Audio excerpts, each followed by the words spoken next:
Bonjour à toutes et à tous, bonjour à tous les suiveurs et à tous les inconditionnels de Grégoire.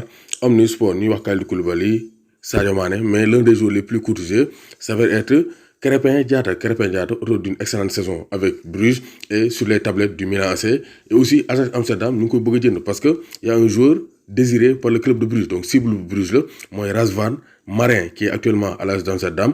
Donc, nous avons inclure Krépin Diatta pour mon agenda qui dit Razvan Marin pour indi ko fële ca Bruges. Donc Krépin Diatta il se peut que aussi mu dal fële ca Pays-Bas dem jouer fële ca Ajax Amsterdam. En tout cas Bruges ak Ajax ñu ngi négocier pour inclure pour dugal Krépin Diatta dans le transfert de l'Ajax au FC Bruges de Razvan Marin. Mais en même temps Hertha Berlin, Watford ñuy manifesté wu pour donc l'international sénégalais, l'ancien joueur de Santhiaba de Ziguinchor, Krépin Diatta. Donc Krépin Diatta pourrait-il rejoindre Ismaïla Sarr à Watford? En tout cas, c'est une possibilité parce que Watford mu ngi ci dossier Krépin Diatta. En tout cas, fële ca Europe, Marcelo, donc départ imminent. Donc Marcelo, il est proche d'un départ du Real Madrid. Donc arrivé en 2007, contrat en juin 2022 lay jeex. Marcelo a passé 13 ans au Real Madrid. Donc en tout cas, Juventus de Turin, Bayern de Munich. Donc nous ngi ci dossier Marcelo, prime ñu ko estimé à 20 millions d'euros. Donc Juve ak Inter ñu ngi ci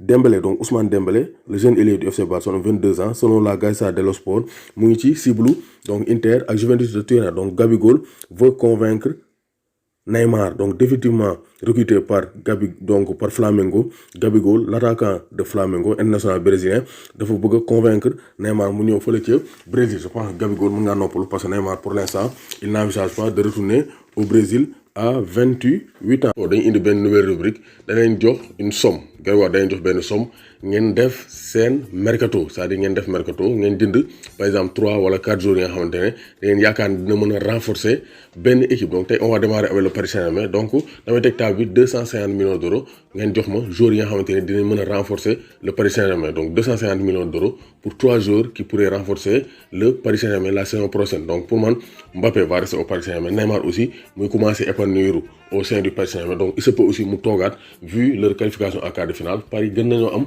confiance. Donc 3 jours yi war a renforcer. Donc Thiago Silva day dem. Premier jour c'est Kalidou Koulibaly qui est évalué à peu près 80-85 millions d'euros. Donc dama koy jëndee 90 millions d'euros. Donc Koulibaly va remplacer Thiago Silva. Et ça c'est logique parce que Koulibaly c'est un joueur de classe mondiale qui connaît bien le haut niveau. Donc Koulibaly laa jëndee 90 millions d'euros. Milieu de terrain ma renforcer ko ak Miralem Pjanic. Donc Pjanic c'est un joueur d'expérience parce que Verratti gis nañ ko il ne fait plus l'affaire. Gis nañ ne face à Dortmund on a mis malgré la suspension de Verratti dañ ko suspendre moo tax joué mais gis nañ ne le duo Paredes ak Idrissa Gana Gueye mooy duo bi gënoon apte pour faire la différence en Europe. Même si Verratti c'est un excellent joueur mais gis nañ ne vraiment il commence à s'essouffler dans le milieu du Paris Saint-Germain. moo tax dañuy indi Miralem Pjanic, un milieu créateur capable d'être polyvalent. Mën naa jouer sentinelle, mën naa jouer relayeur, mën naa jouer sax numéro 10 parce que c'est un joueur polyvalent qui connaît la France et qui est à bout de chemin du côté de la Juve. Moom histoire am Juve léegi mu jeex. Donc boo jëndee Pjanic 80 millions d'euros, donc ça pourra renforcer le milieu terrain du Paris Saint-Germain. Alors que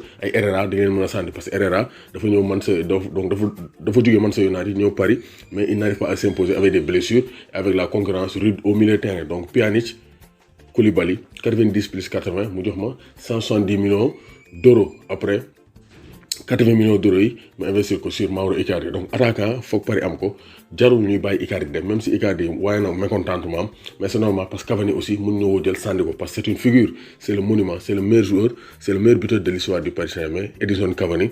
Donc il fallait que Thomas Tuchel jéem a doxal psychologie bañ koo jaay Atlético jéem koo gérer. Comme Cavani en fin de saison day dem Icardi mën nañ ko jox les pleins pouvoirs donc racheter ko à l'Inter parce que donc de 5 millions lañ fayagum ci prêt bi. Donc mën nañ cee dolli 75 millions d'euros pour neexal Icardi mu ñëw doxal ko prime à la signature mu jeex. Donc les 80 millions d'euros restants ñu jox ko Mauro Icardi. Donc voici le mercato idéal pour Grégoire du Paris Saint-Germain. Donc Koulibaly en défense, Pjanic au milieu et Mauro Icardi. Parce que Paris ni ñuy footballé avec des joueurs mobiles dañoo soxla benn attaquant de fixation boo xam ne day taxaw pour fixer la défense et donc mën a terminer les actions comme Icardi ni ma ko mën di defee. Donc il faut que Paris Saint-Germain téye Icardi parce que attaquant de race comme Icardi du yomb nga gis ko ci marché bi parce que attaquant buteur doom bu góor la. Donc voici les 3 joueurs ciblés par Grégoire: Koulibaly, Pjanic et Mauro Icardi pour le Paris Saint-Germain. Donc lan ngeen xalaat ci équipe boobu aussi mën ngeen joxe seen proposition en commentaire 250 millions d'euros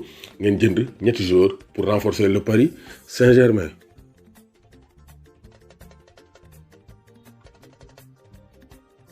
ñoo fa ko teg fa laa ko teg